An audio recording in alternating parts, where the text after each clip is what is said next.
14 through 20. Do not turn aside from any of my commands I give you today, to the right or to the left, following other gods and serving them.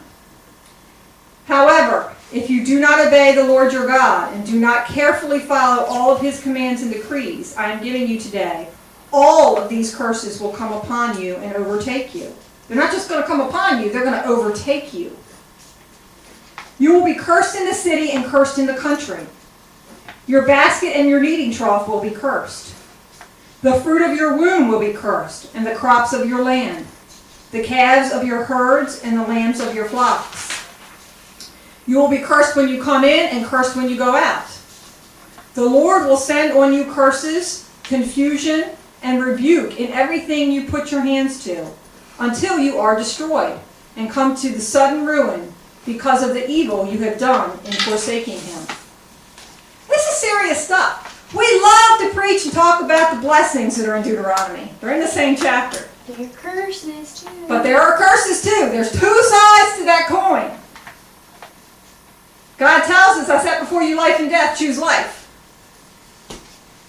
He's telling you that there's two parts to this covenant. Everybody loves to hear the blessing part. And we've talked about this so many times before. God has a part and you have a part. The covenant that you have with God by being a believer says that yes, you are saved. But in order to live prosperously, the blessings that I want to give you, you must obey the commandments. That's the other part of the covenant. And people don't like to hear that there's another side. They just want to hear, oh, there's a whole lot of blessings coming my way. And there are. The blessings are much stronger than the curses, and we'll get to that in a minute. But you have to understand that they're real, and they're out there, and they exist. And you can't just say to yourself, well, I said the prayer, the salvation prayer. I'm saved. I got my ticket. I'm good to go.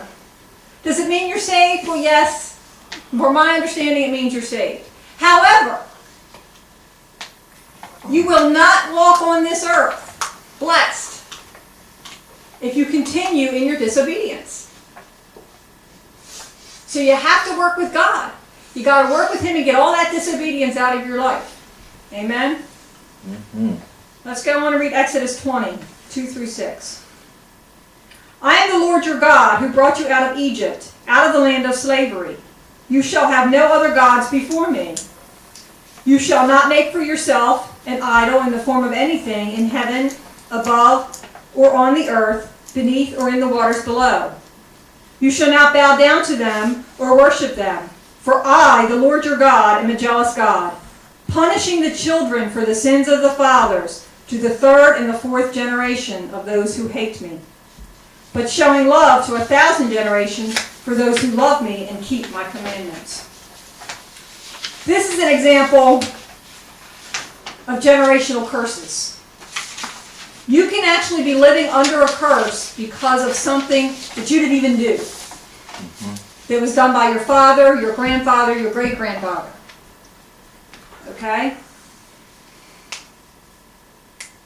Curses are especially strong in first-generation Christians. If you're the first one in your generation, in your family that's been saved, it's going to be hard. It's going to be much harder than if you're in that second or third generation, because you have a whole lot more curses to overcome. It doesn't mean it's impossible. With Jesus, all things are possible. It does mean you have a lot more work to do. Amen? That's why we see so many people struggle, especially so many people in the church, is because they've never dealt with these generational curses that are on them. Amen? Mm-hmm. Okay. Some examples of such generational curses, just to give you an idea. Hereditary diseases. We were talking this morning about diabetes. That's one of them. Heart disease, cancer. Addictions are hereditary curses. Mental illnesses. But there's also social issues. Poverty mentality is a generational curse. If you've grown up poor, and every generation in your family has always been poor, there's a generational curse that's on that family. Can it be broken? Oh, yes, it can. But you have to break it. Abusive behavior. The experts, the so-called experts, have determined that children that are raised in an abusive family Become abusers themselves. It's a generational curse. And it has to do with a lot of, I'll explain in a minute, idol worship, false religions. If you've been raised in a family that is idol worshiping, that is worshiping a false religion, you're raised in that religion, your mind is set, your heart is hardened, and you have upon you a generational curse. Another one is prejudice. Again, if you're raised in a prejudiced family, then the way you look at the world is through those eyes. Through those eyes of prejudice. And it's hard and difficult to break. Why is this? Because, as most of us know, that a lot of these things have to do with our minds. And we get mindsets. If we grow up in a certain environment, it affects our minds. Learned behavior. Learned behavior. That's right. Yeah, because once you get, you're raised that way, it gets implanted in you when you're young, and you carry that through the rest of your life.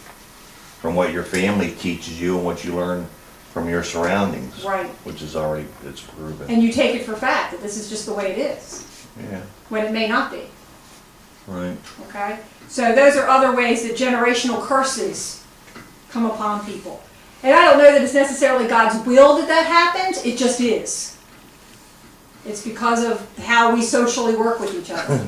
What's funny about it is the fact that a lot of people don't realize it. They even bring their own curses upon themselves by what they speak. All right, stop, because that's part of my later sermon, and I'll tell you, you can bring it up then. Okay. He's taking my sermon from me, guys. All right. Again. Let's read Galatians 3:13. This shows us our way out. Are we skipping numbers? No, we're not there What are you yet. talking about? They're you're wrong, people. Galatians 3:13. Are you out of order? Yeah, we just read that one. No, we didn't. Oh, we did? Oh, that's right. Okay, we turned it over there. All right. I'm sorry. I was thinking we read the top. Christ redeemed us from the curse of the law by becoming a curse for us. For it is written, cursed is everyone who is hung on a tree. So Jesus broke the cycle. He broke the cycle of curses, of generational curses and individual curses.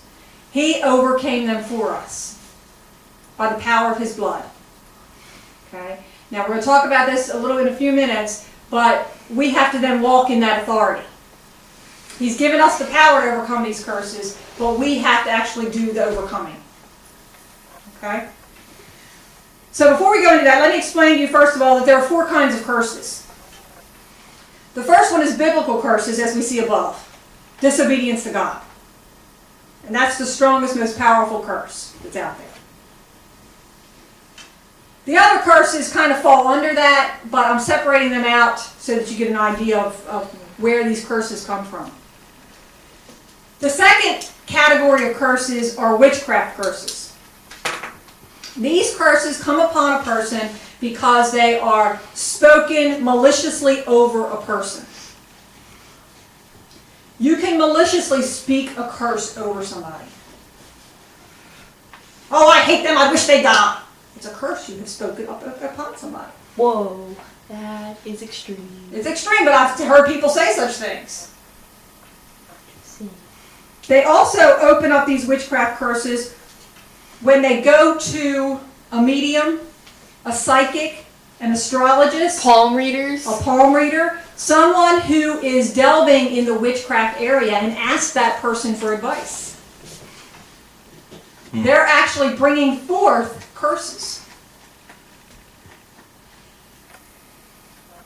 Many parents these days do not realize the danger they put their children in. Throughout this country, Christians are so complacent, it drives me crazy. How many people sitting in churches are allowing their children to watch these cartoons about witches or these television series to glorify witchcraft? these movies